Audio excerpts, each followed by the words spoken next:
एक गांव था, नाम था ढोलकपुर। बड़ा ही शांत और सुंदर गांव था। लोग हमेशा खुशी से झूमते थे क्योंकि उस गांव में रहता था महाराज रायस्टार, जो अपने गांव के लिए एक शेर था, जो कभी अपने लोगों के साथ गलत होने नहीं देता था। लेकिन उस गांव में छुपा था एक डरावना राज, एक राज जो सबके दिल में था पर जुबान पे नहीं।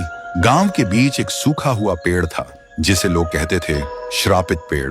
ना कोई उसके पास जाता, ना कोई उससे आंख मिलाता। हर पूर्णिमा के अगले दिन उस पेड़ के नीचे एक लाश मिलती थी। लोग कहते रात में कोई आता है और लाश छोड़ जाता है, लेकिन कभी किसी ने कुछ देखा नहीं, और देखता भी कैसे। जो देखता वो अगले दिन पेड़ के नीचे होता था। एक दिन रायस्टार ने ठान लिया, बस अब और नहीं, इस राज का अंत मैं ही करूंगा, क्योंकि ढोलकपुर का नाम मिट्टी में मिल रहा था। फिर एक पूर्णिमा की रात रायस्टार चुपके से जाकर पेड़ के पास बैठ गया। रात के 2 बजे एक आवाज आई, Tung tung tung tung tung tung tung tung tung सहूर।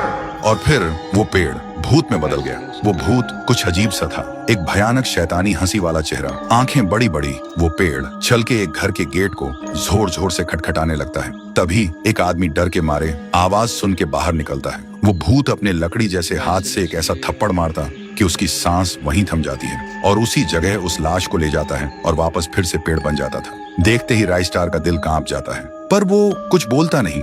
सुबह लोग भीड़ में जमा हुए और रायस्टार ने पहली बार उस पेड़ से बात करने की कोशिश की। पेड़ के अंदर से एक आवाज निकली, क्या तुम सब भूल गए मुझे? रायस्टार बोलता है, तू कौन है? पेड़ बोलता है, मैं हूँ ठुन ठुन ठुन साहुर। एक वक्त था जब मैं भी इस गांव का एक प्यारा सा बच्चा था, लेकिन 100 साल पहले मुझे इसी पेड़ से रस्सी बांधकर उल्टा लटका दिया गया, गांव वालों की आंखों के सामने, और मेरी मौत को तमाशा बना दिया गया, सिर्फ इसलिए क्योंकि मैंने एक राज देख लिया था जो लोग छुपाना चाहते थे।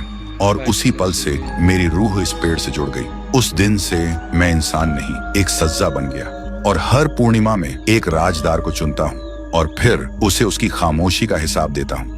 रायस्टार बोलता है, लेकिन अब तो वो लोग मर चुके हैं ना, जो तेरा कसूरवार थे। अब तू मासूम लोगों को क्यों मार रहा है? पेड़ कुछ देर चुप रहता है, फिर बोलता है, ठीक है, बस एक बार मुझे याद करो, एक दिया जला दो, फिर मैं कभी किसी को नहीं मारूंगा। फिर रात में सब लोग आते हैं, एक एक दिया जलाते हैं, और तभी पेड़ अपने आप से आग पकड़ लेता है, और आखिर में मुक्ति मिलती ठुन ठुन ठुन साहुर को। उस दिन के बाद गांव में कभी कोई लाश नहीं मिली। हर पूर्णिमा में लोग एक दिया जलाकर उसकी यादों को जिंदा रखते हैं, क्योंकि अगर भूल गए तो सपने में एक आवाज सुनाई देती थी, Tung tung tung tung tung tung tung tung tung सहूर।